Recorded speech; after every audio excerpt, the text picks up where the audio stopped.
کہ معلوم انسانی تاریخ میں اور معلوم مخلوق کی تاریخ کے اندر جو پہلا جرم سرزد ہوا اس کے پیچھے بھی انا پرستی اور خود پسندی شامل تھی۔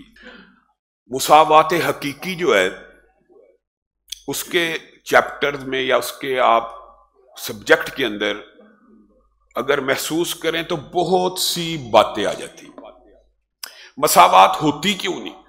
گزشتہ خطبے میں رسول اللہ صلی اللہ علیہ وسلم کے فرامین آپ کے سامنے رکھے کہ کسی گورے کو کسی کالے کے اوپر صرف فضیلت کا معیار تقویٰ، وہ ساری باتیں آپ احباب کے سامنے رکھ دی۔ مساوات حقیقی بنیادی طور پہ یہ جو بیماری انسانوں کے اندر پائی جاتی ہے کہ مساوات کا نہ ہونا، یہ اس کی وجوہات کیا ہوتی ہے؟ اس کے بارے میں بھی محدثین نے بہت زیادہ کلام کیا۔ ان میں سے صرف ایک دو کی طرف ہلکی سی رہنمائی کر کے آج اپنی بات کو ختم کریں گے، اور انشاءاللہ یہ اسی خطبے کے اگلے حصے اور اگلے جو مناظر ہیں سیرت کے باب میں وہ آپ احباب کے سامنے رکھیں گے۔ جو مساوات ہے یا برابری کا جو کنسپٹ ہے یا ایک دوسرے کے ساتھ انما المؤمنون اخوہ کا جو کنسپٹ ہے، میرا آپ کا ذات برادری سے بالا تر ہو کے جو محبت پیار اور الفت کا رشتہ ہے، ان کے اوپر کلہاڑی کیا چیز مارتی ہے؟ آپ کے خیال میں پہلی بات مساوات کے خلاف جو ذہن میں آتی ہے کیا آتی ہے؟ پہلی بات سوچے، اور محدثین نے مفسرین نے اس کو تفصیلاً بیان کیا کہ مساوات حقیقی کے راستے میں سب سے بڑی رکاوٹ اگر کوئی چیز ہے تو وہ انا ہے، وہ تکبر ہے، وہ فخر ہے، وہ اعجاب النفس ہے۔ اپنی ذات کو بالا تر سمجھیں گے تو مساوات ختم۔ کسی کی ذات کو بالا تر سمجھیں گے، گزشتہ خطبے میں یہ بات آپ کے سامنے رکھی، حسب نسب کی وجہ سے یہ فخر پیدا ہوتا ہے۔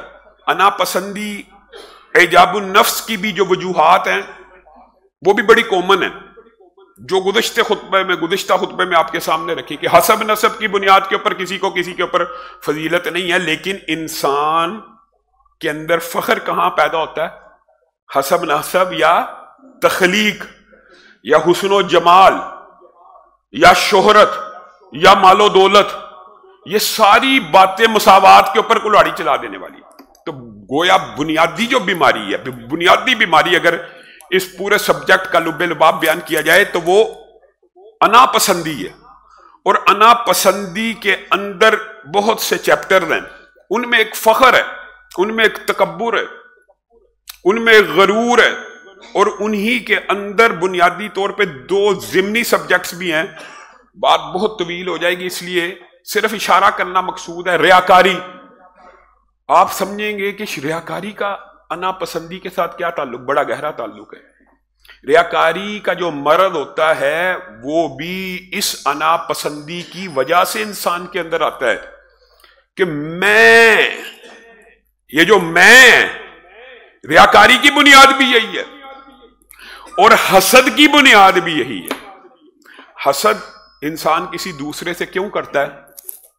کہ میرے پاس یہ چیز نہیں ہے۔ گویا اس بیماری کے پیچھے بھی میں کا عنصر موجود ہوتا ہے۔ یہ صرف آپ کو آگاہ کرنا تھا، یہ ایک طویل علمی باب ہے۔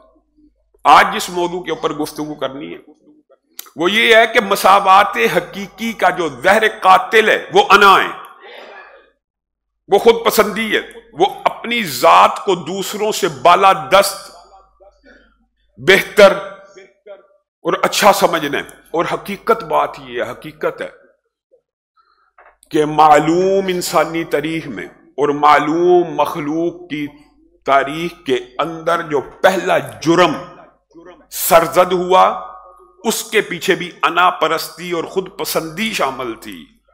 اس کے اندر خود پسندی کیسے؟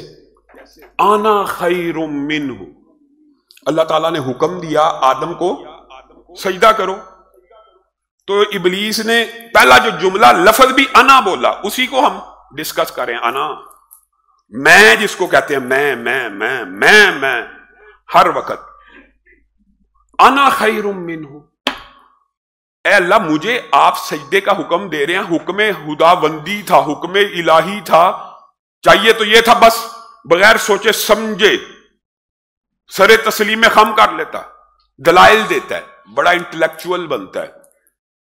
اے اللہ آپ نے مجھے آگ سے پیدا کیا، اس کو مٹی سے پیدا کیا، انا خیر منہ خلقتنی من نار، مجھے آگ سے پیدا کیا، اس کو مٹی سے پیدا کیا، مٹی جمع ہو جائے اندھیرے لے کے آتی ہے، آگ روشنی لے کے آتی ہے، آگ اوپر کو اٹھتی ہے، مٹی نیچے کو بیٹھتی ہے، انا خیر منہ، میں تو اس سے بہتر ہوں۔